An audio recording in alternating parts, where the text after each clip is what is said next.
Hello everyone, welcome back in my YouTube channel. Dan hari ini balik lagi dengan gue tentunya, dengan sepatu-sepatu lokal yang bakalan gue review untuk kalian semua. Nah, untuk hari ini gue bawa salah satu sepatu lokal yang sebelumnya udah sering banget gue review. Tapi hari ini gue cukup pengen nunjukin salah satu inovasi terbaru dari mereka. Yaitu lebih ke, gue bisa bilang ini sih lebih ke penurunan atau peningkatan, nanti sambil gue review ya. Oke, langsung aja gue ambil barangnya. Kalau biasanya La Rocking itu dibungkus dengan plastik hitam gitu, tapi sekarang dia langsung pakai plastik biasa kayak gini ya. Dan di dalamnya langsung boxnya dari La Rocking. Langsung aja gue buka ya. Di sini gue nge-review La Rocking lagi.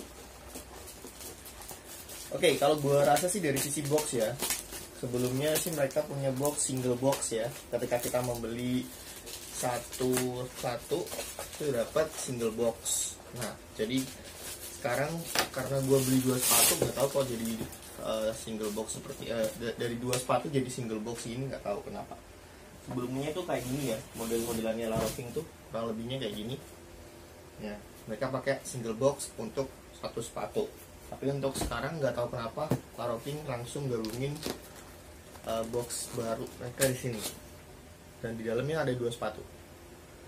Gue bener-bener nggak paham, tapi menurut gue sih ini adalah sebuah penurunan dari La Rocking, karena kalian udah bikin branding ini tuh bagus di awalnya dengan single box dengan untuk satu sepatu, tapi kenapa kalian ngerubah ini jadi dua sepatu dengan satu box? Itu yang bikin gue sedikit harus ngomong kalau La Rocking mengalami penurunan sekarang. Menurut gue sih kayak gitu.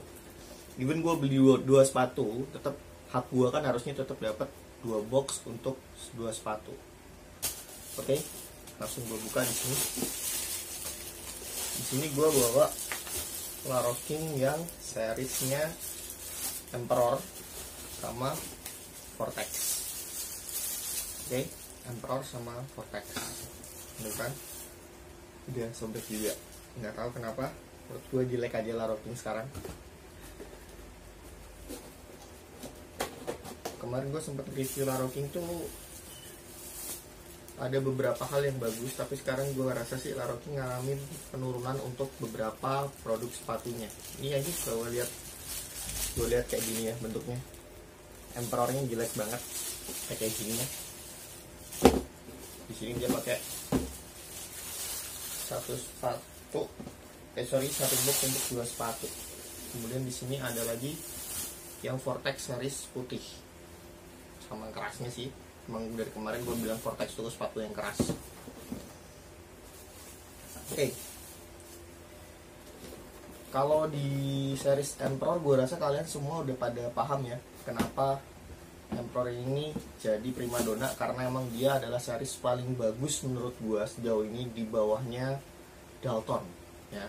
Series dari La Rocking Vortex ini di paling bawah menurut gue. Kalau yang di series Emperor ini udah lumayan sih, terbaik kedua lah menurut gua dari La Rocking. Oke. Kalau yang Emperor gua rasa kalian udah pada paham semua, nggak perlu gua review ulang ya. Bahannya sama, socks tetap, kemudian ada sedikit aksen plastik di sini. Kemudian ada urusan Emperor, di sini juga ada aksen garis-garis seperti biasanya, kurang lebih seperti itu di Emperor ini. Jadi gue lebih fokus ke Vortex ya sekarang ya. Di sini gue bawa Vortex lagi yang warnanya tuh putih ya. Kalau kemarin gue bawa Vortex tuh warnanya abu-abu, sekarang gue bawa Vortex warnanya putih. Oke, langsung gue review. Kalau di Vortex sebelumnya ya, di aksen bawahnya ini warnanya merah dan base sepatunya itu hitam. Di sini lebih kalem ya. Kalau Vortex yang warna putih ini, di sini dia pakai aksen abu-abu dengan outsole bawahnya ini warna abu-abu, logo X-nya tetap warna putih, kemudian di sampingnya, di midsole-nya ini bagiannya juga warnanya putih. Sama ya, bahan materialnya karet, tapi gue rasa ini lebih lentur dibandingkan Vortex yang gue bawa kemarin ya. Atau mungkin karena emang perbedaan produksi atau gimana ya, atau kalau Vortex itu terlalu lama dia cenderung jadi keras gitu atau gimana, gue nggak tahu sih. Tapi yang jelas Vortex ini beda aja dibandingin Vortex yang gue bawa kemarin. Oke, kemudian di sini dia pakai 3 warna ya, yaitu biru muda, biru tua, dan putih. Oke, gue mulai dari pull tabnya dulu. Di pull tabnya ini dia pakai warna putih di pull tabnya, kemudian di bagian aksen sampingnya ada garis putih, ada aksen tambahan biru juga, tapi dominan semua overall colornya di sini dia pakainya warna biru muda dari Laro King yang Vortex White ini. Kemudian logo Laro Kingnya di sini ya, ini pakai sablon ya, dia pakainya Laro Kingnya. Kemudian di sini eyelidsnya dia pakai eyelidsnya warna putih di sini. Kemudian lashesnya dia pakai lashes warna biru muda juga, cenderung kayak ungu sih kalau gue bilang. Terus di sampingnya, di covering sampingnya ini atau wristbandnya dia pakainya warna putih di sini. Kemudian dari insole-nya gue rasa tetap ya, dia selalu pakai insole yang honeycomb Laro King ini, cukup tipis sih kalau gue bilang sih untuk insole ini. Kemudian di bagian sole-nya ini gue rasa lebih empuk sekarang untuk Laro King yang series Vortex ini. Jadi kalau gue rasa sih semua hampir sama ya. Di sini juga motif honeycomb-nya kentara banget untuk sepatu Vortex ini. Kemudian gue rasa tingkat kelenturannya pun di atasnya Vortex yang sebelumnya.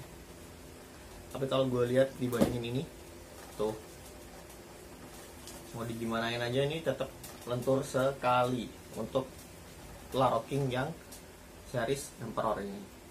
Jadi cukup beda banget Emperor dan Vortex. Kalau gue sih prefer milih yang ini. Gue prefer milih Emperor untuk kenyamanan, tapi untuk colorway Vortex memang juara untuk pemilihan colorway-nya. Dan secara perbandingan sih gue rasa dari Laro King Kratos, kemudian Laro King Vortex, Laro King Emperor dan Dalton.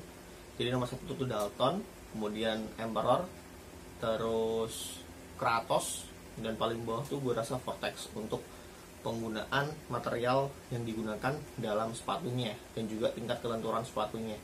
Tapi untuk stylishnya emang Dalton sama Vortex itu lebih juara untuk stylish bentukan dari sepatunya.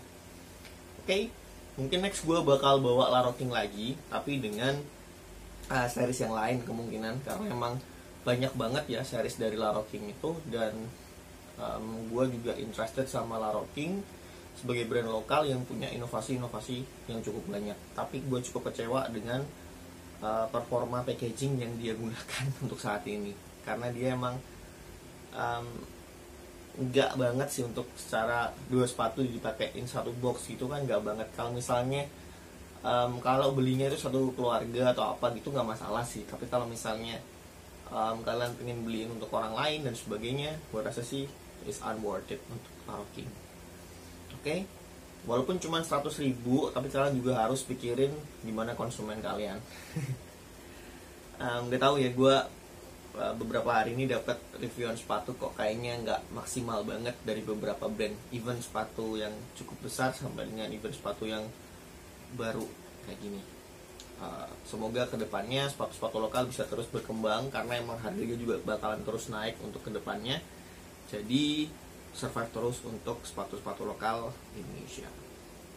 Okay, thank you very much for the attention if you're still watching in my YouTube channel, and also don't forget subscribe and then like this video, and also share this video to everyone interested with the sneakers. Reflect the past and remember who you are. Thank you very much and see ya.